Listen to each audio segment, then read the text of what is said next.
జల్లికట్టుపై నిషేధం ఎత్తివేయాలని తమిళనాడులో జరిగిన ఆందోళనల స్ఫూర్తితో ప్రస్తుతం కర్ణాటకలో కూడా పలు చోట్ల వారి సాంప్రదాయ క్రీడ కంబలపై ఉన్న నిషేధాన్ని ఎత్తివేయాలని ఆందోళనకు దిగారు. హూబ్లీ, మంగళూరు తదితర ప్రాంతాల్లో ఆందోళనకారులు రోడ్లపైకి వచ్చి నిరసన ప్రదర్శనలు చేపట్టారు.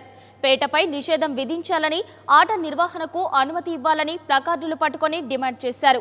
ఆట నిర్వహణకు వీలుగా ఆర్డినెన్స్ తేవాలని అక్కడి భాజపా చీఫ్ యడ్యూరప్ప ఇప్పటికే ప్రభుత్వాన్ని కోరారు.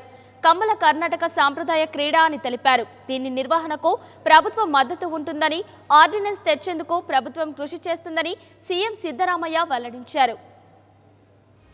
ఈ క్రీడకు విశేష ప్రాచుర్యం ఉంది. ఇది ఎద్దులు పాల్గొనే క్రీడే అయినా